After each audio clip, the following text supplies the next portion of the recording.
لو أنزلنا هذا القرآن على جبل لرأيته خاشعا أنزلنا هذا القرآن على جبل لرأيته خاشعا أنزلنا هذا القرآن على جبل لرأيته خاشعا متصدعا من خشية وتلك الأمثال نضربها للناس لعلهم يتفكرون.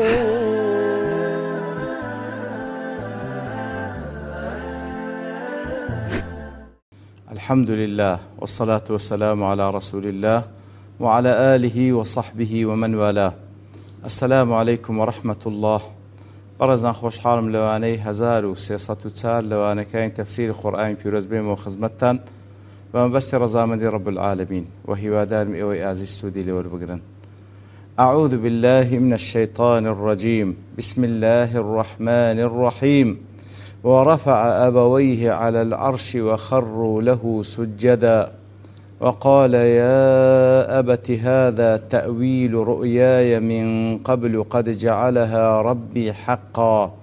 وقد أحسن بي إذ أخرجني من السجن وجاء بكم من البدو من بعد أن نزغ الشيطان بيني وبين إخوتي إن ربي لطيف لما يشاء إنه هو العليم الحكيم. والله خوش وستان ديار الله واني رابردوش كامل لخزمة دوات بيروزة دابوين لدواي اوي كوا رب العالمين بفضل ورحمتي خوي أو عائلة واتا يوسف عليه الصلاة والسلام لقال يعقوب بابي عليه الصلاة والسلام لقال براكانه هوي بيكتر شاد كردنوا إنزا كاتك ودسنا ديوخانك يوسف عليه الصلاة والسلام دفن ورفع أبويه على العرش وتا يوسف دايك بابي خوي لسر عرش دانا لسر أو جيقاي كوا باتشا لسري دادنشي إنزا دواتر وخروا له سجدا وتا داك بابي وهروها هرياز دبراي سجدي رزلينانيان لبو يوسف برت وخروا له سجدا وكو ابن كثير دلي وقد كان هذا سائغا في شرائعهم أو سجدي رزلينانا نك سجدي عبادتك وتنهاب تايبت الله تعالى بلا سجدي رزلينان أو آسايب لشريعتك أوان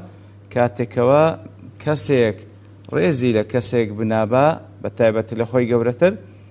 سجدي لو دبر ولم يزل هذا جائزا من لدن آدم إلى شريعة عيسى عليه السلام إتر أولا لشريعة آدم وحتى شريعة عيسى عليه الصلاة والسلام هرهموي آسايب سزدي ريزلينان لبو بشر بلام لدواي أو فحرم هذا في هذه الملة بلام لشريعة إسلام حرام كرا سزد برن تنها وتنها تايبت بالله تعالى سزدي عبادة. هذا مضمون قول قتادة وغيره كوا زياتر قول قتادة وغيره أو سزدي كوا لبو يوسف يامبر سزدي رزلينابو كوا لشريعة كوان آساوي بلام طبعا لشريعة إيمدا لكوتا شريعة خواهي قول سبحانه وتعالى سوزده تنها لبو الله تعالى دبردري سوزده رزلينانج لبو بشر زائزني فهيت شيويك. ابن عاشور دلي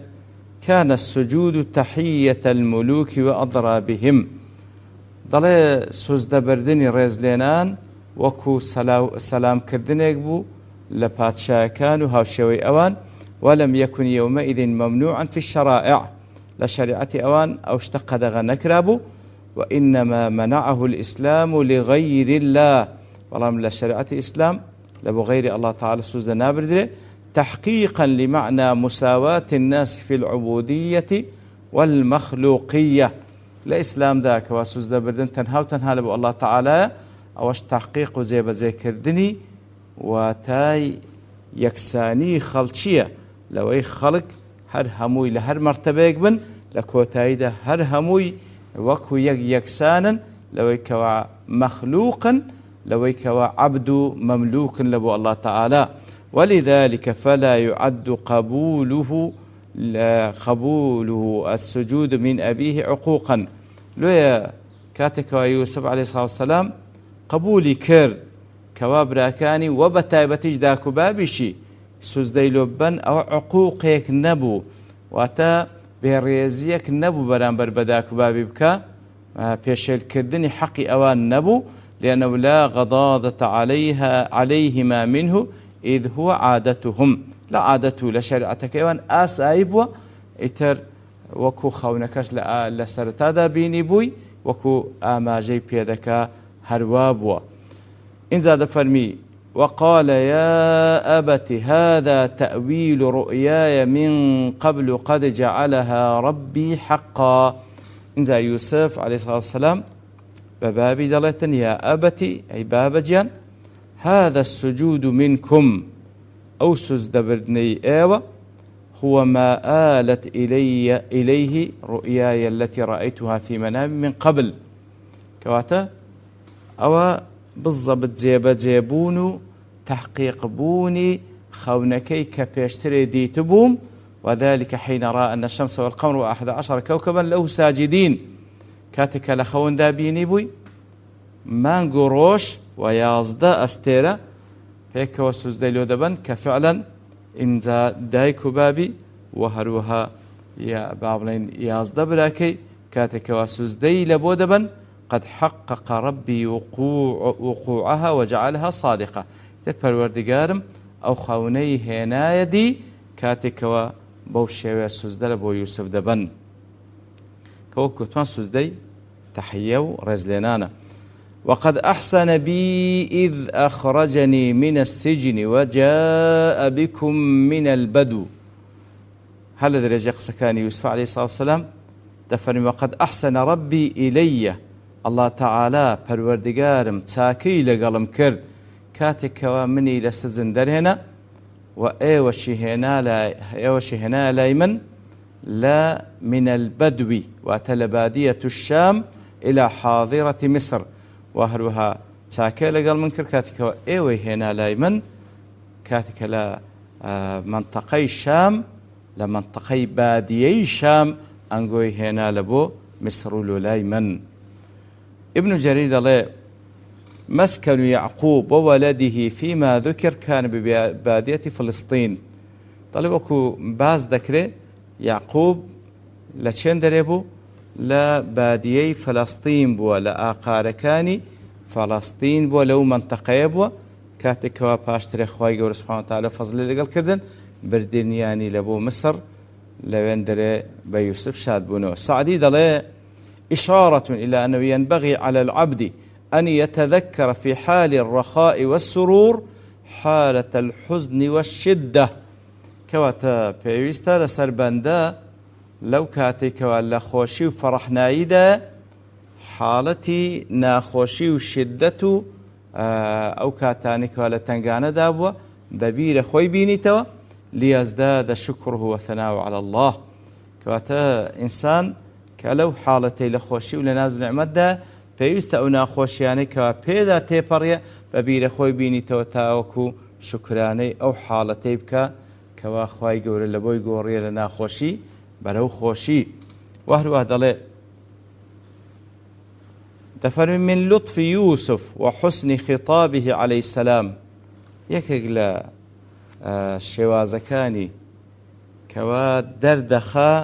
يوسف عليه الصلاة والسلام چەندە خطاب و گفتوگۆ و قسەکردنەکانی بەو پەڕی ئەدەب و احترام و ئەو پەڕی لطفی تێدا بووە کاتێک دەفەرمی إن إتيانكم من البادية من إحسان الله إلي كواتا واباز دەکە هێنانینگۆ خۆی سبحانه وتعالى کەنگۆی لە بادیە و لە منطقەی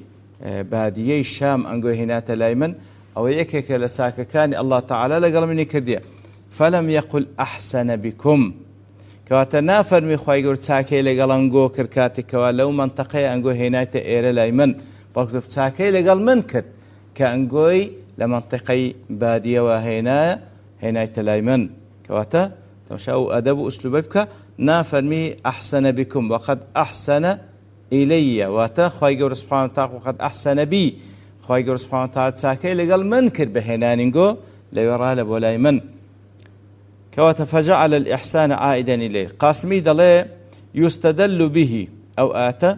ذكرت بلغا على أن الانتقال من البدو نعمة أو آتى ذكرت بلغا لسر أوي كوا لباديوة واتلدشتيو لخارج الشاركاتك وكسك خواهي قولا تقدير ذك بيت ناوشات أو نعمة براستي وذلك لما يلحق أهل البادية من الجفاء عادة أوي كوالا بادية ولا دشتيو لا أقارن دجي لو أنا بالطبيعة جيانا كي توشي شوازق لو وشكاتي دبي طبعي وشك دبي والبعد عن موارد العلوم واروها دورة لسرتساوكاني ورقتني زانستي ولرفاهيتي شارو لخوشكاني شار دورة إتر أو نعمتك خوي قرص سبحانه وتعالى قال كسيك دكاكوا لدرو الشار خوي قر فضل قال دكاديت ناو شار دجيه رازي دلي لم يذكر يوسف عليه السلام إخراجه من البئر ليرك باز لنعمته كان دكا لسر خوي نعمته خوي قر سبحانه وتعالى باز لو دكا كوا خوي ولا سزن أبي در هنا وهروا خوي قوله بفضل ورحمة خوي كوي كردو لقل بابي وبراكاني كاتك أواني هنا